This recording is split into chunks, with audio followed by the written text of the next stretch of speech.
A game released originally in 2005 has been re-released for the Nintendo Switch, PS4, Xbox One, and the PC.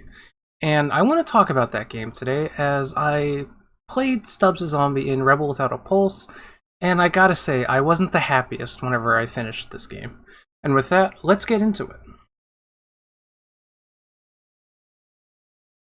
Just to explain how I found Stubbs the Zombie and its release, I have to go back to a Nintendo Direct a few months prior to the release of Stubbs. And whenever I watched the video, it looked interesting. The game looked old, obviously, it was an original Xbox game, but at the time I didn't realize that. And Aspyr really didn't make it fairly obvious what this game was prior to release. So I had an expectation that this game was going to be more than it was, as the early Xbox titles, in a lot of cases, just don't stand up to the test of time in a lot of instances. And I think this game somewhat like that. And so, whenever I got the game on release day and started playing through it, the game itself is pretty fun. Some of the early settings were kind of slow. The tutorial section where you go through Punch Bowl, Pennsylvania is interesting, but the tour bot that guides you around everywhere pretty much takes care of most enemies, and it's basically just a little small tutorial area that's slow. But once you move into some other areas, notably whenever you start going through the police station, and then through a farm area, and then the dam, it's fun, but it does show some of the age of 2005. And that's the big complaint that I have with this game. It's an old linear style game from 2005 that likes to masquerade as open world. And that's the big issue I have with this game and Aspyr Media. The game itself is fun, but Aspyr really did a poor job marketing just what this game was, and trying to use a lot of the nostalgia factor of a poorly sold game back in 2005. And so, I want more people to understand just what this game is. You play as a zombie, which is really fun. It's a really unique idea, and there's a lot of cool attacks and stuff that you can do with it. But it really wasn't super fleshed out in that it felt like the game was rushed and it wasn't properly balanced whenever it came out in 2005, and subsequently now, whenever it was just ported and there were nothing done to the game outside of, I believe they allowed the frame rate to go up to 60 from the original 30 on the Xbox. And whenever they didn't do anything to it, they left in some of these really annoying issues that the game has. And the first is, just like I said with his attacks, Stubbs, the only way Stubbs can charge up an attack is by biting other humans. But the problem is, in a lot of the later levels, like whenever you have to go up against the military, well, they all have guns. And the thing is, you can't just run up to them and attack them when they have guns, because they kill you by the time you get up close. And I was only playing a normal mode, not even on the hardest level. So I can't even imagine what it's like on the hardest levels. It seems like it would be nearly impossible to finish the game then. And so, more into the later levels, you're stuck not being able to use some of the cool abilities that Stubbs has, because nothing naturally recharges. You just get to bite people. And that sucks. I wish they fixed that and maybe even just put everything on a timer, as opposed to where it is now with the biting. And the next portion, and what I call masquerading as an open world game, is that there's so many levels in this game that are just big, open, and don't have easy pointers telling you where to go.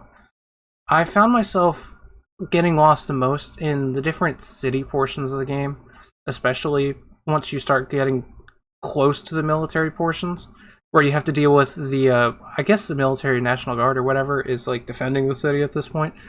And there's just so many different ways that you can go. A lot of just open left and right turns that if you go down, you can go down for 3 or 4 minutes and end up